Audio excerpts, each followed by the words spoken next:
So welcome David, welcome Nancy. I'm Stephanie. It's a pleasure to be here.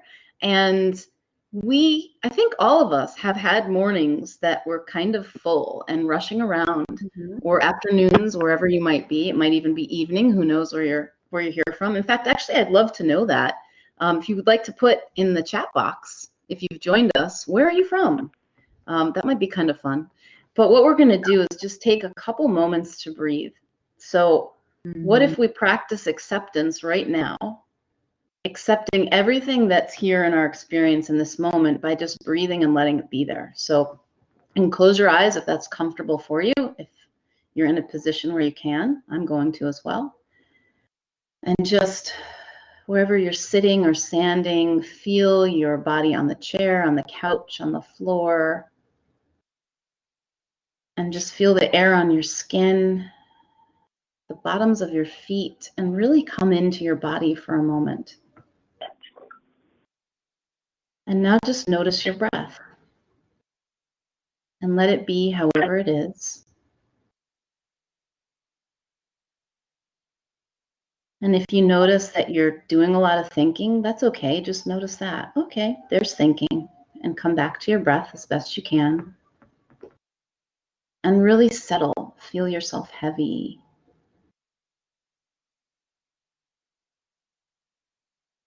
Yeah, and there's nothing you even really need to do here to breathe, right? Like it just happens. Sometimes we can deepen our breath and get more relaxed. Sometimes we might have shallower breaths if we've been doing a lot of thinking in our heads.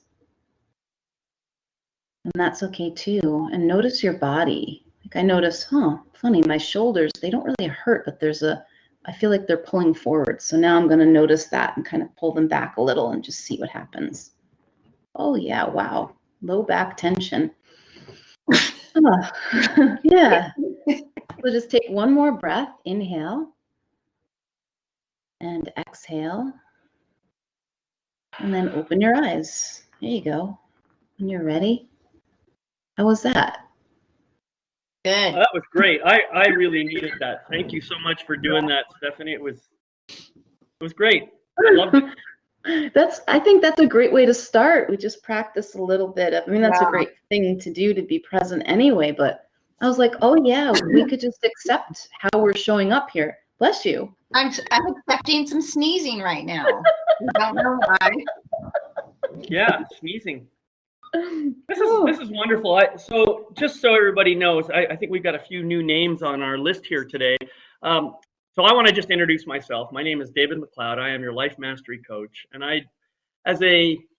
what I'm calling myself now is a shadow shaman and magnificence mentor. What I do is I help people to uncover the false images of who they are so that they can get down to the true nugget of who they are and let themselves shine like supernovas in the universe. That's kind of what I do. How about you, Nancy? Why don't you introduce yourself and tell us what you do?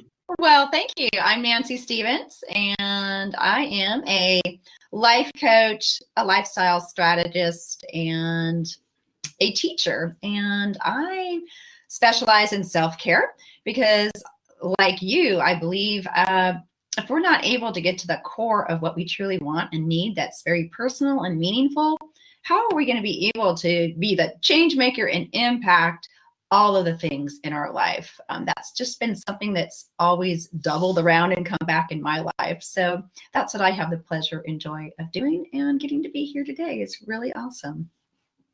Thank you, Nancy. And how about you, Stephanie? Tell us a little bit more about you. So about me. Wow. Today, I don't even want to answer with my regular answer. So today, it's you, David. You make me crazy. In the best way. I love having that effect. I am Stephanie Benedetto Padovani of The Awakened Business. And what I really do first and foremost, which is why I'm really excited to talk about acceptance today, is to help people know that they're okay, first and foremost. And then from there, I do wild creation coaching. So, okay, now that you know you're okay and there's nothing that you actually need to change to be okay, what would you like to create in your business, in your life? And a lot of times what I do is working with, I say like playing and creating with healers, coaches, therapists, people who have a very purpose-driven type of business and a mission and a big message. Mhm. So I help them to articulate that message in a way that communicates what they do and attracts their ideal clients. So there we go. Beautiful, beautiful. Yeah. Well, I'm so glad to be here with both of you. It's always such a joy for me to be able to share space with you. And I know that, you know, as part of the wellness universe, part of our objective is to bring some light and love and joy and peace into the world. And so I'm just grateful that we're all here together to do that. And today our topic is myths and gifts of acceptance. So it's a big topic, this idea of acceptance. It's a complicated topic. Some people, I think, get a little bit confused about what acceptance really means. So why don't we start by maybe discussing what we imagine acceptance to be and give it an actual definition so we're real clear about what we mean by acceptance. Stephanie, would you like to start with that? What is acceptance? So the traditional definition, right? When I usually think of accepting something, it's more like allowing than accepting. In other words, it doesn't mean we have to like it. It's like recognizing what is. That is acceptance. Like, okay, here's the experience I'm having right now. I recognize it, I acknowledge it, and I don't need to do anything to change it. It doesn't mean that I have to like it. It doesn't mean that well, we can get into all the other things it doesn't mean in a bit, I think. Mhm. The other thing that comes to mind, acceptance is embracing and being with what is without the buts. So a lot of times I might say, I want a pen or I need a pen, but I don't know where to get it. And this pen isn't the kind that I like, and blah, blah, blah, blah, blah, blah, blah, blah, like all the buts, all the stuff that comes after it, instead of saying, I desire a pen, period. You know, and we do this about things that we want in our lives, right? Like, well, I'd like to have a business that can pay my bills, but I'm really not sure what to do. And I have a full-time job, and what would I quit? And what if I do that? Then what's going to happen? What if I'm not good enough? And the blah, blah, blah, blah, right? We're trying to change what is or make an explanation for what is. If it's raining outside, instead of just saying it's raining, it's like it's raining and it shouldn't be raining because I wanted to take the dogs for a walk and all of that. So acceptance is being as present, I think, with what is without needing to change it as possible. Right. Yeah, I agree with that. Mhm. Nancy, what do you think? Well, what's really resonating with me right now as I kind of went over some notes is it is a type of unconditional or unqualified self-approval. That who we are is not a factor of us needing to have approval for our flaws, our strengths, our talents, nor is it based on us approving of how we show up today or what we've done yesterday or the day before. It's just this comfortable place of being with all of our stuff, approving, not based on quantifiers or qualifiers. That is really, that's what I'm really feeling right now. Great. Yeah, thanks. Well, I like what both of you have said, and obviously, Nancy, you're starting to bring this notion of self-acceptance into the mix, which obviously is an important aspect of it. Mhm. The way I look at it is, you probably both heard me talk about this before. You know, whenever here's how I imagine reality to be. There is what is out there, and then everything else is the story I make up about it. The judgments I have, the conclusions I draw, the interpretations I make, all that kind of stuff, which all comes from the ego mind. Mhm. When I strip away all those stories, then that's when I'm getting down to what is. And it is the what is that we're trying to get people to accept, rather than all the story and the made up stuff that we create around it. Although part of acceptance is to say, hey, I recognize that I'm making up a story about this too, and being willing to accept that as true about you. So this is, to me, the nature of acceptance is just simply trying to eliminate the judgment and simply see things for what they are. There was one quote that I remember hearing a while back, years ago, and it's a beautiful quote that really got it tricked my ego mind, and I loved it for that reason. It's by a guy named Frederick Poles, and it goes like this: nothing changes until it becomes what it is. Nothing changes until it becomes what it is. Now, of course, my ego mind got all excited about this. What are you talking about? How can something become what it is? It already is that. So what's this becoming crap you're doing? That's what my ego mind was doing. It was just running around loops. After a while, though, after having let it sit for a while, I realized that the becoming part is really me unloading my interpretations, is really getting rid of my story so that I can simply allow what is. And that comes back to the word you first chose, Stephanie. You talked about allowing. And I think that's a beautiful word in this context. So that's what I think acceptance really is. And we can talk about self-acceptance a little bit differently, but I just wanted to kind of, does that all resonate with both of you? Yeah. Mm-hmm. Yeah. How about you folks who are listening? Do you have an opinion, or maybe there's some new thought that that I haven't thought about before? I would love to hear your perspective. Yeah, please make use of that chat box. We would love to know. Oh, like Petra's from Luxembourg. Wow, Luxembourg, cool. Welcome. Yeah, and welcome. You can tell us where you're from if you'd like, just to try out that chat box. As we're sitting here, I'm like, I do want to ask myself, because I'm asking this, I have found the contemplation of acceptance to be really powerful and transformational in my life. Oh, Katharina, did you say Katharina or Katharina from the Netherlands? Whoa, international crowd. And I say, like, why? Why acceptance? What does it do for us? What can it do for us? And I think one way to answer that is even just to ask yourself the question, what if you accepted what is right now without needing to do anything? What would that feel like? And notice what that does in your body. It's kind of like what we did in that breathing exercise. It's like, oh, wow, all of a sudden I can slow down and just be. That. Like, can you imagine bringing that into your life more? Yeah. It's like we are giving ourselves permission to just sit with ourselves rather than needing that whatever. Yeah, that's a great question, though, Stephanie. What do you get from simply accepting? Well, there's a lot of benefits, actually. A lot of benefits from simply accepting. One of them is if I can release the story that I'm making up about something, then I have a lot less stress about what's really going on in my life. And if I have a lot less stress, then I'm more relaxed, I'm more pleasant to be around, I don't react as much. There's all kinds of positive benefits that come out of that. And forget about the fact that when stress is reduced, then the level of cortisol in your body goes down, and therefore all kinds of other physical benefits start to happen. I mean, it's amazing.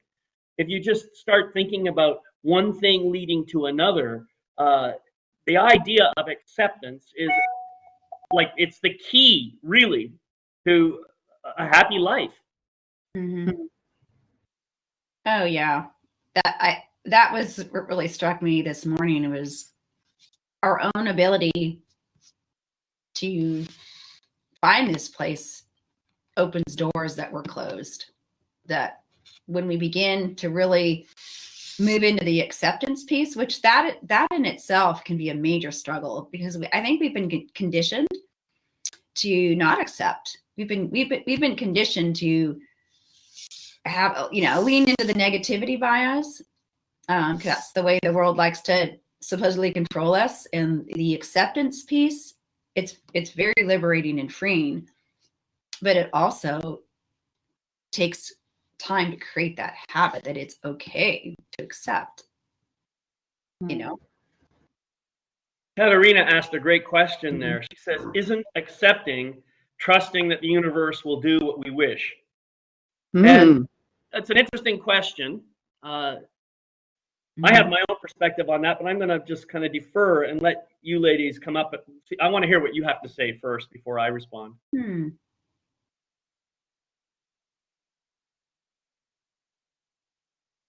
That reminds me of like, oh, I'm just going to play here a little bit, Katharina. So hopefully this is okay. I'm like, I'm imagining what comes to my mind is like a little child who wants something, like wants a treat, wants ice cream, and says like, okay, well, I'll accept what happens here as long as you give me my ice cream.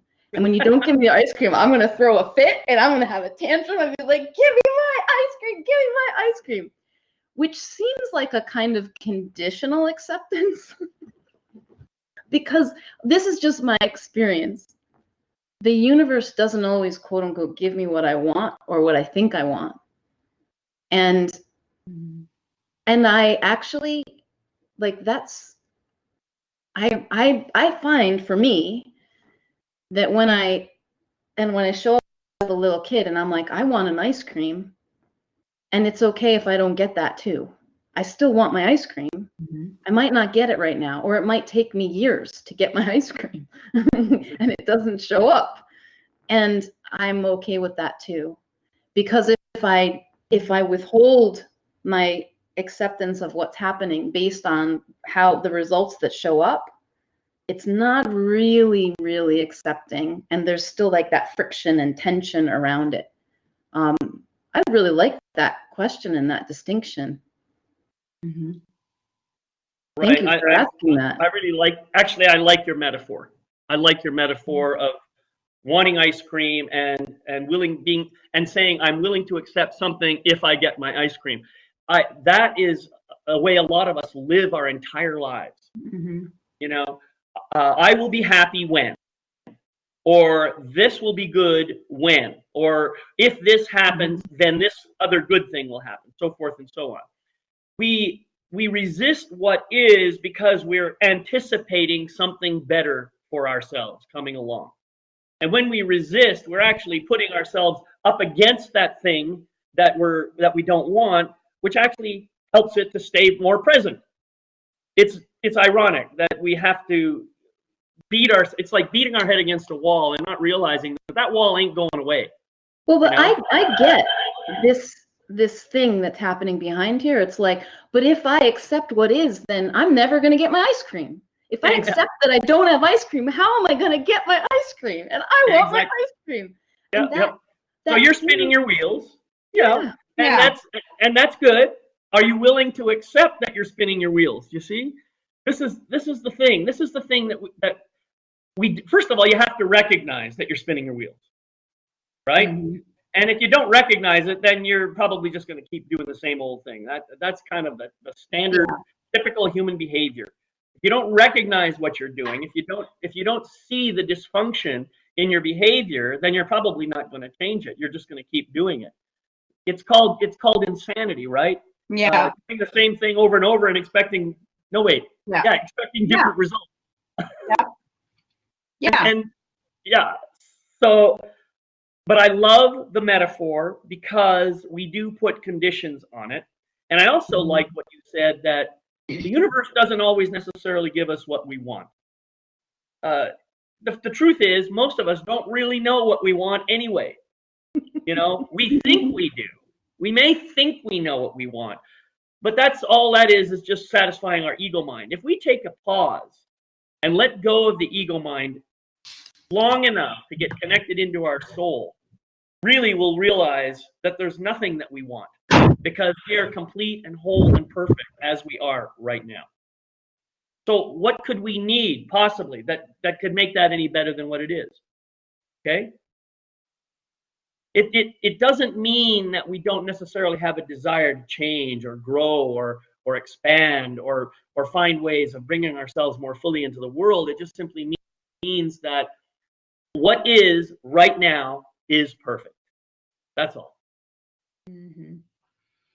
Nancy, you've been itching to say something. Well, I think the journey of self-acceptance, you're right. We are conditioned to think that taking things at face value based on what others have said or what has happened to us or how we've interpreted our life, and maybe we're accepting of that, but we've taken ourselves out of the piece of acceptance. So we're accepting the external stuff, like this is the way it is, it just is, da da da.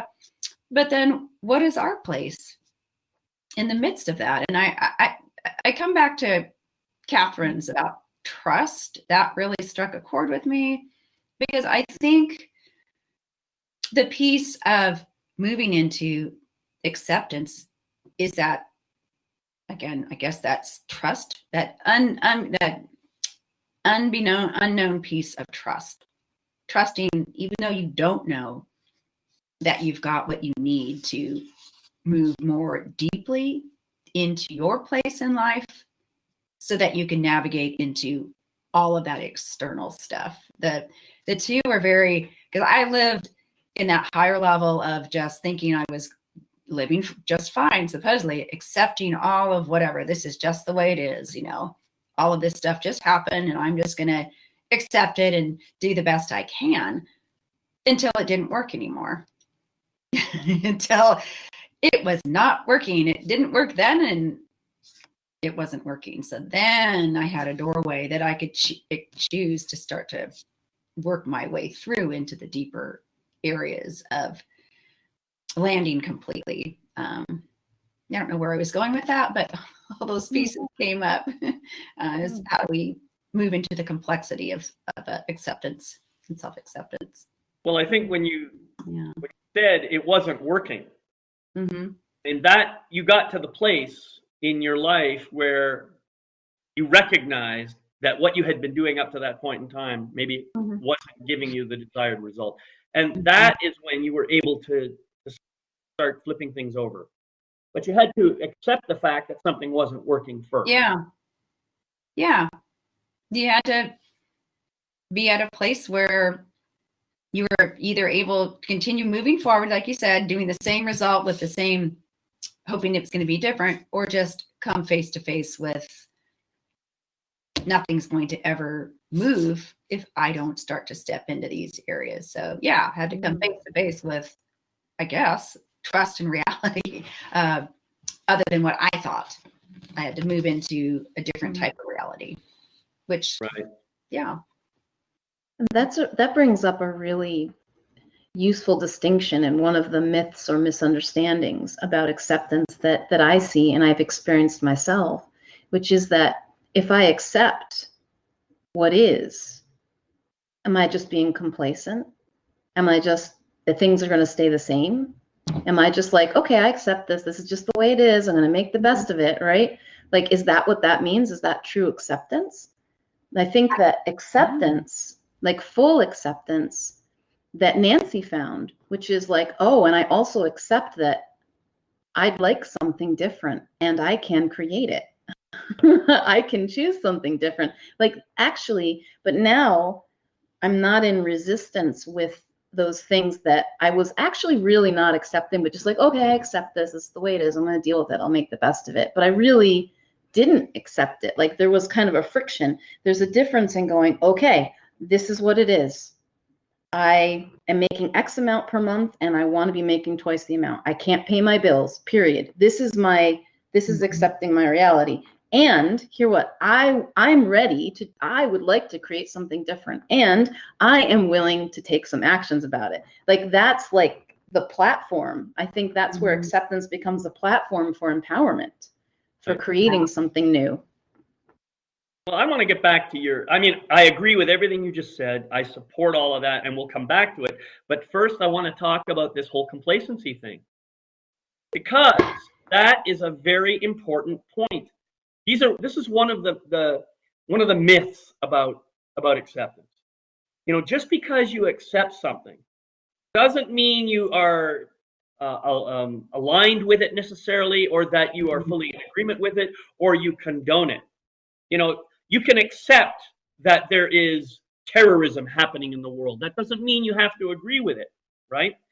What it means is, okay, here it is. It's here, it's present. What kind of energy can I bring to help resolve that? What energy can I bring to help eliminate this phenomenon that's happening in the world?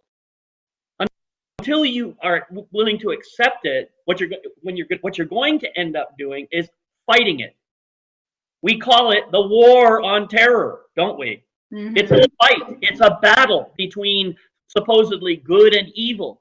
But that kind of mental energy, spiritual energy, whatever, is not going to solve the problem, because the energy that created the problem is the same energy you're trying to use to solve the problem.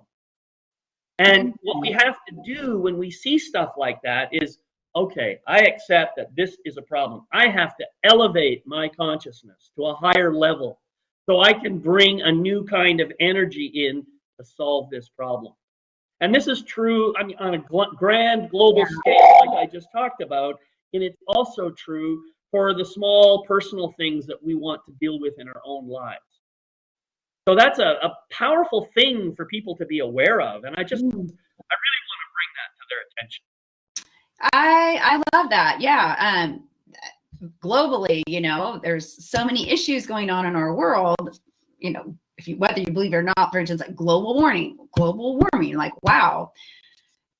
I see it. I accept that we've got a lot with global warming, but do I want to sit in what I see as the problem because I can't do anything, or this is it, and just put, you said, negative energy into creating even more?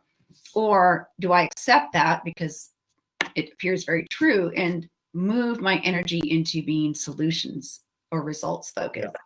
And the same with personally. You can say, wow, I accept the fact that when I do my yoga practice, I can't get into full yoga splits, you know, whatever. I can't do Hanumanasana right now. It's true, I can't. But am I putting more energy onto accepting I can't do that? Or, wow, what's another way for me to facilitate some type of arrangement with this yoga pose? Rather than just saying, I can't do it. Exactly. That's beautiful. And you see, this is wonderful, because this is what we're talking about. You notice what we're doing here. The moment you do that, you start thinking creatively. You start thinking outside the box. You're no longer stuck in the problem solution battle. Instead, you're now looking from the outside and you're saying, oh, there might be a different way for me to do this. And maybe my body just simply isn't designed for that particular move, but I can do this move over here, which will give me just as much benefit and maybe even more. Yeah. I mean, that is such a that is so liberating. For instance, if you're starting, you know, we're starting this show, we're working on growing our reach. And instead of saying, oh, well, the show's not, wow, we don't have 100 people listening. We know that as we put really positive energy into what can we share, the three of us, and what can you, our listeners, give, we're gonna really effectively impact so much more, rather than focusing on attendance and what we think that means. Yes, attendance is here, okay, but really, what is that? You know, so it just, wow, that really factors into globally, culturally, and personally on so many ways. Yeah, accepting something and just saying, oh wow, or what can I do to integrate this and elevate? Yeah. Nice. Yeah, and I'm wondering, as you might be listening and watching this right now, is there something that you're having trouble accepting? Is there something that seems like, no, that is unacceptable, I will never accept that? And if you'd like, you're welcome to share that with us. We could kind of put it on the table and look at it a little bit with that curiosity. Like, I love what you said, Nancy. Like, what could I facilitate with this pose that's different, that would work for me? You know, like what relationship can I have with this pose that would bring something, would create something that I'm looking for? So that's the kind of thing we can do with something that seems really unacceptable. Yeah. Well, and so to get back to the myths, so we already have come to the understanding that accepting something doesn't mean we accept it, we agree with it, or we condone it, or that we in any way support it. It doesn't mean that. I mean, it's possible that I may agree with it. It's possible that I may not agree with it. Either one is a possibility. What acceptance means is simply saying, this is what is. This is what is. How do I want to show up in relation to this? How do I want to be seen in relation to this thing that I see before me? That's the first step, right? So you talked about complacency. If I accept something as it is, does that mean I'm complacent? Well, I might be, but complacency and acceptance are not related. They might seem to be related, but one doesn't mean the other. That's what I'm saying. So I might be complacent or I might not be complacent. Depends how I show up in relation to what is, right? Mm-hmm. I think that are we ready to move on to other myths and misunderstandings, you think? Because you got one that comes up for me and that I've heard and have heard in interactions with other people is that, well, if I accept these things, if I accept myself,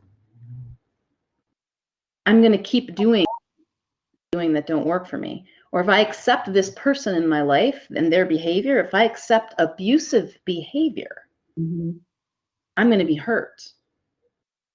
And so we are not saying, at least I am not saying, and I think you would agree, I'm not saying that acceptance means that you need to allow people to hurt you. Right. Or to put yourself in a position of danger for yourself. It's not at all that. It's not at all that. It's just saying, oh, okay, here's the situation. Yeah. And then what would I like to do with it? You're still, in fact, you become more able to do things, I think, more empowered to do things when you're accepting them than if you were not. I think it's taking stock of being realistic rather than, and that's hard, rather than assuming that your perspective is the truth, taking stock of where you are in your life journey realistically so that you can elevate and move ahead with solutions. Like you said, taking stock and acknowledging it, but not saying I'm going to be stopped by that. Just exactly. Exactly. I think that's a big deal because some of us, we all hear it. We coach clients or work that we just, that's just the way it is. I can't change. I'm bad luck comes to me. Oh, well, okay, great. So you've said that, but what can you do to circumvent that? I'm just using that as an example, like acknowledging it so that you can name it and have areas to move through that to the next level. Yeah. Whenever someone says to me, that's just the way it is. Yeah. I always say now. Yeah. Yeah. Today. That's enough. Maybe that's the way it is tomorrow too. I don't know, but you say that's the way it is. Well, that's only right now. The question is, what are you choosing to do with that? So it's the same thing, Stephanie, you're talking about this idea of the abusive relationship. It's possible. Let's create a scenario here. Let's say I am in an abusive relationship. And I come whining to you about how I'm always getting abused and beaten up and all this and stuff. The fact of the matter is I have to accept that whoever is abusing me has a certain kind of personality, a certain kind of way of showing up that isn't serving me. I also have to accept the fact that I'm still there in that relationship. That on some level, I have allowed this to happen. On some level, I created some kind of environment that enabled this person to continue doing. I now have the power, once I get to that place, of saying, okay, here's the situation. You are behaving in a way that I find abusive. I am no longer going to tolerate that. I am done with that behavior. So here's the deal. Either you're going to change or I'm going to leave. You can create that kind of situation. Leaving a relationship may sound like you are getting away from something, but in fact, you may be moving towards something else that's better for you. So it doesn't mean you're resisting what is, it means you are making a choice, you are setting a clear boundary for what's safe for you, and you are now moving towards something that's going to be better for your life. Now, it might not be quite as simple as that, of course. I mean, obviously, there's a lot of moving parts in a relationship, but if we think about it from a high-level perspective, that's really all that is necessary. Accept what is, then decide how I want to show up in relation to that, and then from that position, choose what actions I need to take. I like that. Yeah, because you're not making that, whatever it is, you're not making it a negative or an energy drain. You're using it as a stepping stone to create new, more positive results or situations or scenarios. Yeah. And I don't think anybody is ever going to be faulted for creating a boundary. You know, some people might call that resistance to something on the outside. Okay, you can call it that if you want. Or you could accept that I'm creating a boundary. It's your choice. Mm-hmm. You know, there's an example that just came to mind when we're being in acceptance and when we're not, actually. So I think dogs and partners are great examples for stories and metaphors and things like that. So like dogs, if I leave bread out on the counter, I'm right now with 2 dogs that are definitely large enough that if I leave bread on the counter, they're going to take it. If I leave some juicy steak sitting on the counter and I walk out of the room, that's going to be gone. Now, I could say my dogs should be better behaved. They should behave in a different way and know never to touch that counter. But a dog is a dog, right? So if I leave the bread out and the dog takes it, you know, like, okay, the dog was just being a dog. So I'm accepting the fact that a dog is a dog, and I'm going to modify my behavior accordingly so that it works for me. So I'm not going to leave the steak on the counter or the bread on the counter. And by contrast, what if I have a partner who always leaves the toilet seat up and it drives me nuts? Right? Like, and I'm like, no, you should be putting this down. You should put the toilet seat down, right? Like, I'm not in acceptance of that. Well, what if that partner is just being the way that he is, and he forgets to put the toilet seat down? And what if every time I want to get angry at that, I'm like, well, okay, of course I can address it with him and say, can you please, this is really awkward in the middle of the night. I want to use the toilet and I'm falling into it because the seat's not down. You know, that's not fun for me. But it's sort of like, is so beautiful. We should be a comedy team. but seriously, I could get really upset about that. I could really be a non-acceptance around that, because it's not acceptable to have my butt in the water in the middle of the night when I just want to relieve myself, right?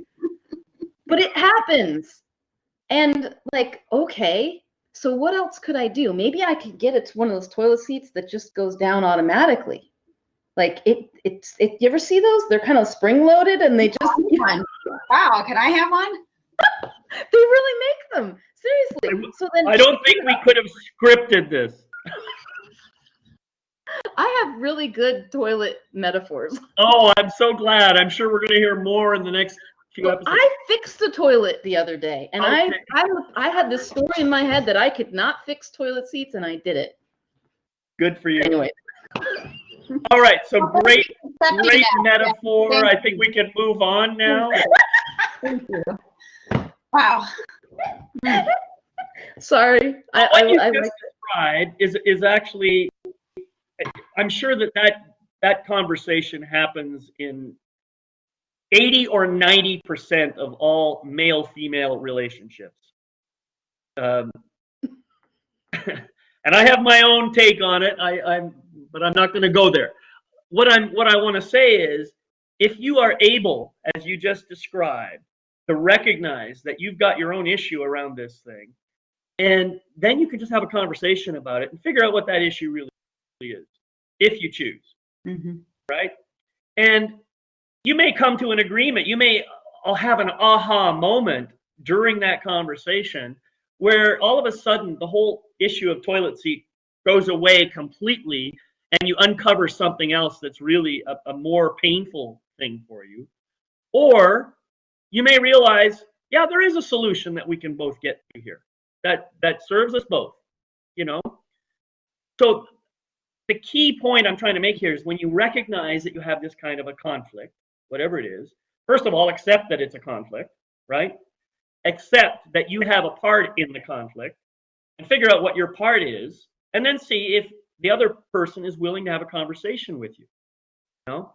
In the same way you were talking about the dogs. I mean, dogs are very trainable creatures, and they're willing to be trained. That's what I've found.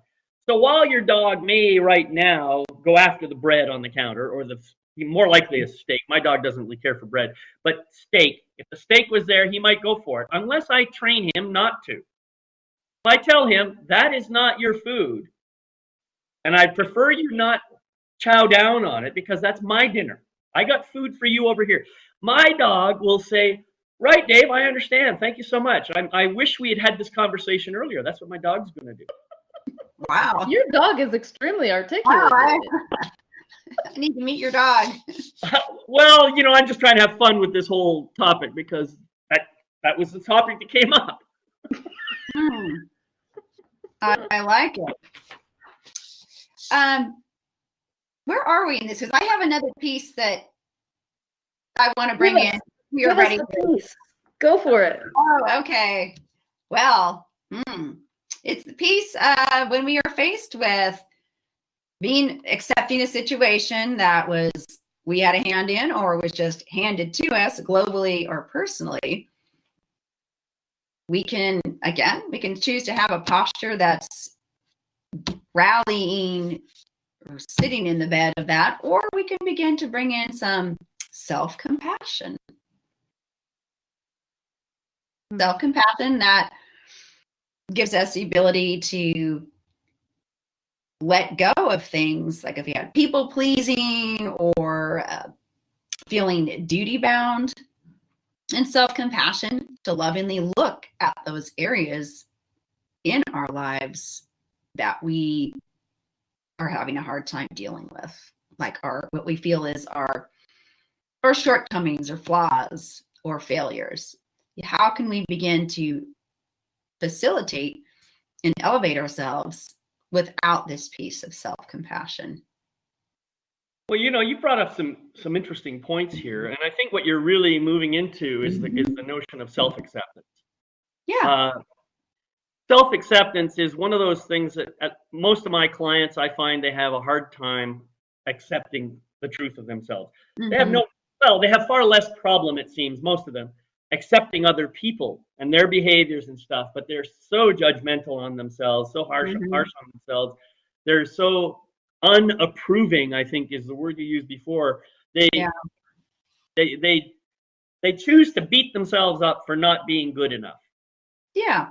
There's a lot of that goes on. So I think that self-acceptance is a critical piece that comes into being, and you brought it in. One thing I like to teach people is, all right, if you're so good at accepting other people, then why don't we just do a little exercise?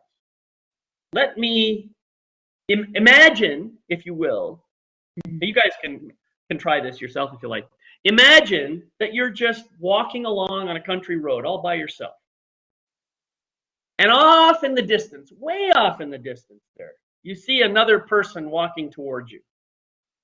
And there's just the two of you on this path, meandering on this road coming towards each other.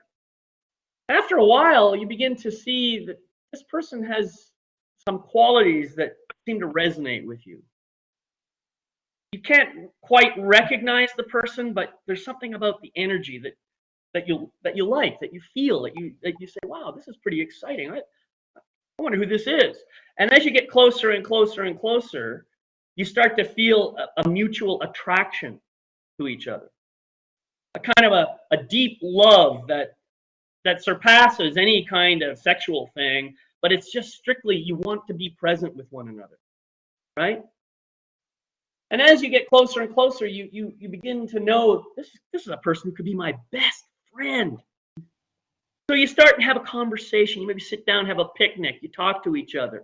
You have a conversation, and you get to know each other really well, and you share all the kinds of things, and you're just mutually loving and accepting. You love each other. You accept each other. There's just really nothing there that you don't like.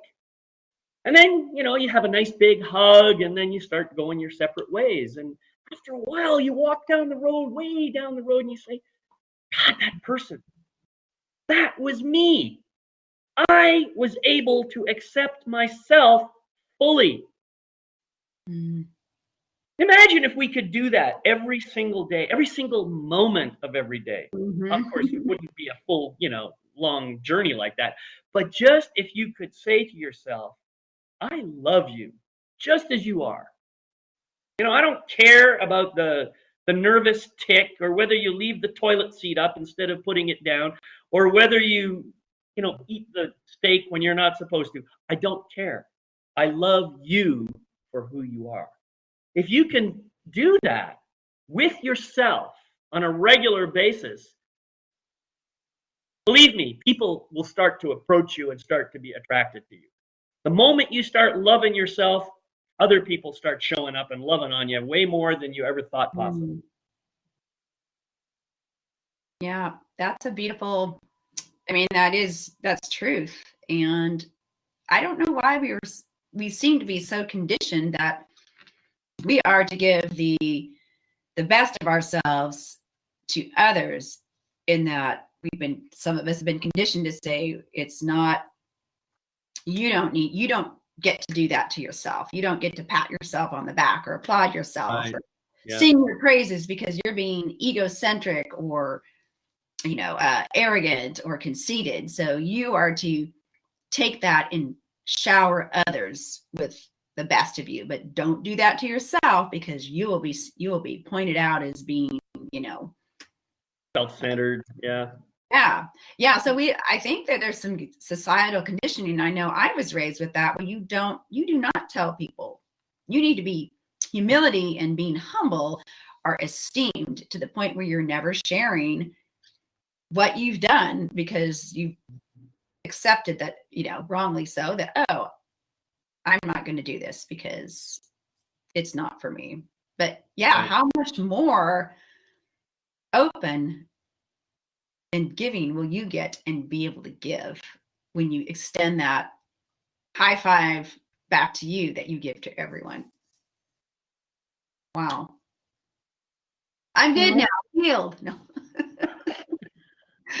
I did a 30-day contemplation on acceptance a couple months ago, and I made a video each day kind of just saying, this is what I'm seeing today about acceptance. And it was toward the end of my 30 days. And I was looking at myself in the mirror because I was inspired by one of my friends saying, like, oh, tell yourself you love yourself. Like, how would you, I was like, oh, what if I talk to myself the way I would to my beloved? Like what you were saying, Nancy, like what if I'm as kind and accepting and loving towards myself as I would be to someone else? And I was looking at myself in the mirror. I'm like, nope, not feeling it. Nope. And I started to get really like depressed about it in that moment. I was like, what if I never accepted myself? I'm never going to accept myself. And it was one of those moments that I was like, okay, I'm going to make a video about that because it's real. I'm going to talk about this. And as I was getting my phone out to make the video, I realized something, or I saw something I hadn't seen before. And it was, I'm actually in acceptance of myself most of the time. It's only when I'm thinking about it and I'm thinking about the critical thoughts about myself that I'm not in acceptance. So most of the time I'm just going about my life. It's not a feeling. Like acceptance isn't a feeling. It's like, it's almost just neutral. It's like, okay. Now it can come with feelings. Feelings can move through you differently. And I was like, oh my God, I'm in a sea of acceptance and I don't know it. Mm. And it's just those moments. And I think it was Osho who said that in order to cultivate acceptance, look at what you're not accepting. Because you start to just, that's where I started with it. Like, what am I not accepting? And all of a sudden I realized, like, everything else, it's only in my thinking that I can create this not acceptance. The rest of the time I'm just being and doing. And that actually is acceptance, which isn't a feeling. It just shifted something for me. I was like, whoa, it's actually a lot easier than I thought it was. And of course, there are going to be moments when I'm in that critical thinking and not enjoying myself. Okay, there's a whole sea of it right here. Beautiful. You had self-compassion. I think I did. All right, so we've talked about some of the myths and misunderstandings. Let's just talk a little bit about the benefits and the gifts of acceptance. And I think, we've alluded to a lot of these in the process of our discussion. We haven't just articulated them individually very much anyway. And I think that, just this whole last session where you talk about self-love, and recognizing that when I'm not thinking, I'm actually in acceptance. And when you're in that place of not thinking and being in acceptance, you're just being. You're right here, right now. What's the benefit to that? That's the question. Tell us what that benefit is for you.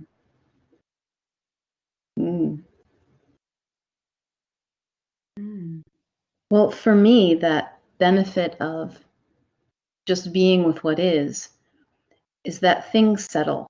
So let's say that it's one of those days when I've got a lot of thinking about, oh, I'm not doing enough. Things aren't happening quickly enough. I'm not learning Japanese fast enough. I'm not good at learning Japanese. I'm messing it up and I don't like making mistakes. Oh, this is a little close to home. So I'm having one of those days. And I just sit and I accept all of that. It starts to settle. And all of a sudden I'm like, okay, I'm having these feelings. I'm having this experience. I'm making these mistakes. I would like to learn this thing. What can I do? Like, there's something that happens when it settles that allows me to see the opening for something different instead of wrestling with.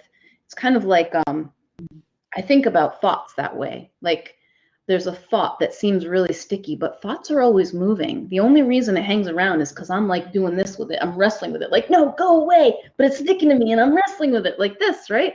So the things that I'm not accepting are like that. Like, I'm perpetuating them by not accepting them. As soon as I accept them, it opens up the space for something new. That's I beautiful. like that. So what I'm hearing is settling, which is, to me, is relaxation. And when relaxation happens, your blood pressure goes down, your stress level goes down, you feel more present. What happens is now an opening happens and creativity reveals itself. This is what I'm hearing you describe. These are the words I'm choosing. I don't know if those are the same words that you would use, but that's how it lands for me. Yeah, I think that's beautiful, David, that you just made that very, very concrete. Like, okay, now my body's experiencing a different physical experience, and I'm also open to what I believe is we're constantly have access to this stream of creativity, and it's normal that it ebbs and flows, mostly because we have thoughts and feelings that create this cloudedness. and that's just Right. how it is. But we're always connected, and when we have that space, it can show up. And whoa, I could do this. I like that. Did you hear that, Nancy? She said that's just how it is. Yeah. Now. Now, exactly. And then adding on to what you said, then you're living in the present. You're being mindful in the moment. The only time that you have is the moment. You're not vacillating, living in the past or the near future. You're right in the moment. And how much more can we get done or be when we're in the moment, that the only moment we have, the present moment? Exactly. To me, that's a beautiful gift of acceptance. Is you're not giving as much power to wrestling with the stuff in the past or the near future. How much more can all of us accomplish in our own lives and for the world when we're in this really comfortable state that doesn't have much friction in it? Yeah. So we've talked about a lot of the things that we wanted to talk about. The only thing that we haven't yet covered is this notion of how do we cultivate a practice of acceptance. And I think Stephanie, with your example, I think the first step clearly is recognition. Mm-hmm. Knowing and recognizing that you are in some form of non-acceptance, whether it's resistance, whether it's attachment to something, whatever it might be, you have to notice that first. Once you notice, then the next step really is to raise your awareness about it. Well, why is it that I'm so resistant? What is it that I'm really fighting with? What is it that so you're trying to expand the noticing to take into account all of the circumstances that are going on for you right now. Mm-hmm. And in the process, eliminating any judgments. Not saying that it's good or bad that you're here, just simply saying, this is what is right now. I am in resistance to this thing. How can I release that? Because if I'm resistance to it, I have an attachment to something else. That's really how I can look at it. And what is that thing that I'm attached to? Now, once you have an understanding of that, then you can start to release, and that allows things to settle. And then relaxation. And I would say throughout that process, breathe. Mm-hmm. With every breath, see yourself getting more and more relaxed. Mm-hmm. With every breath, see yourself releasing anything you're attached to. With every breath, see yourself letting go of resistance. Mm-hmm. With every breath, see yourself getting totally present. And now, continue that process until all resistance has gone and you're right there in the present moment. That is how you get to a place of acceptance. Once you're there, mm-hmm. now you can decide what's next. Yeah.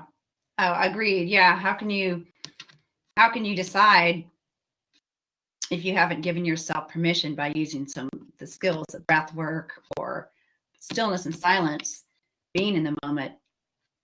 Nothing will get done until you are in the present moment, and you've released the mindset pieces or that physical sensations or the that little hamster wheel that wants to throw you off course. Yeah. Now you're on a solid platform to move forward and to really create a more truer solution or a result that really is aligned with who you are at the center, your values and beliefs. Yeah. Ooh, that's very powerful. I've got some work to do today. Yeah. Well, we're almost at our time. Any of you have anything more you want to say to this group of amazing people who have chosen to listen in with us? Yeah. Well, thank you, first of all, for joining us here. It gives us a really good reason to show up and contemplate and explore this ourselves. And I hope that it's very valuable for you too. I would encourage you to test this out for yourself in your world. Mm-hmm. One of the things that when I notice non-acceptance of something, sometimes I like to ask, what if I accepted this?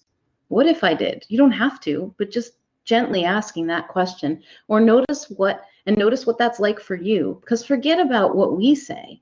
What really matters is, what works for you, what resonates with you. So maybe there was a suggestion or a contemplation or an exercise that was suggested here today that you think, that might be useful. Try it out for yourself and notice and bring back questions. You can reach us. We all three of us put our links to our Wellness Universe profiles in the chat.